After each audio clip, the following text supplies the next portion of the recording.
खचते सोना चांदी का सोए सोन पलंग माँ। दिल लगी माँ दिल लगाए उठ हमोरे करम माँ।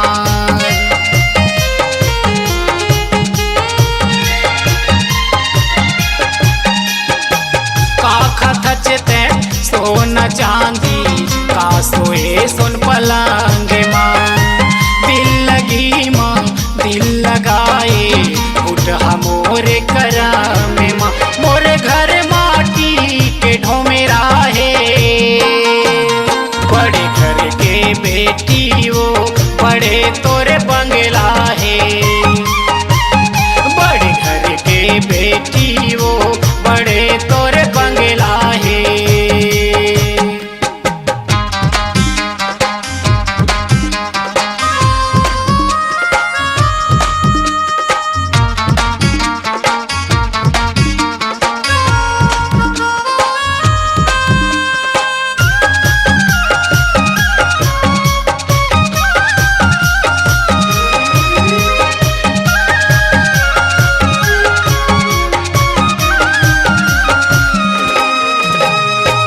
तोला सुरता करके ओ रोथे बैरी मोरे दिल हार। नींद नहीं आवे रात के दिन बहाते मुश्किल माँ।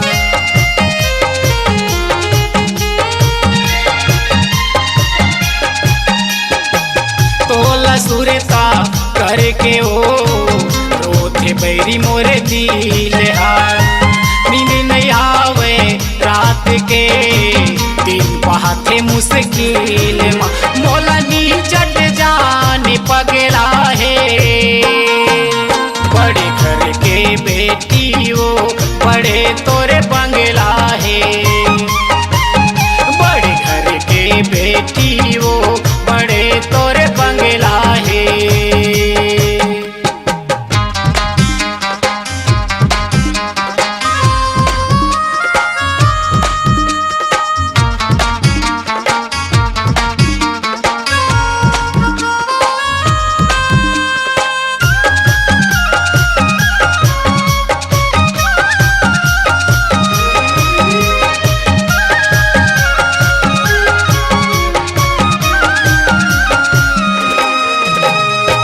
थोड़े गली माँ रास्ता देखा नहीं देखे मुँह ऐठ के।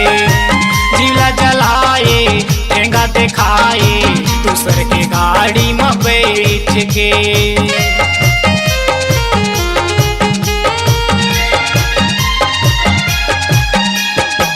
थोड़े गली माँ रास्ता देखा नहीं देखे मुँह ऐठ के।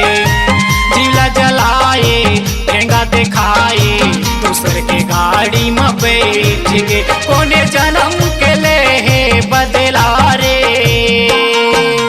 बड़े घर के बेटी वो बड़े तोरे बंगला है। बड़े घर के बेटी वो बड़े तोरे बंगला है। आना जाना छूट गए मेरी संग माया टूट गए। आना जाना छूट गए तोरे संग माया टूट गए। मोलनी चट जाने कंगला है बड़े घर के बेटी वो बड़े तोरे बंगला है।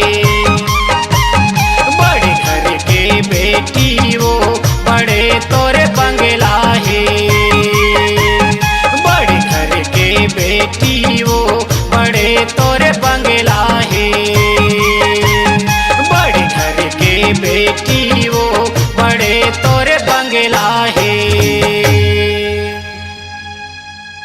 अपनी आवाज को दीजिए एक नया मुकाम। डिजिटल रिकॉर्डिंग की दुनिया का जाना पहचाना नाम स्वरांजलि, जहां गूंजती हैं ध्वनियां अपनी माटी की सौंधी सुगंध के साथ। छत्तीसगढ़ी संगीत के विविध रंग जो पहुंचाते हैं पूरे प्रदेश में डिजिटल रिकॉर्डिंग के संग।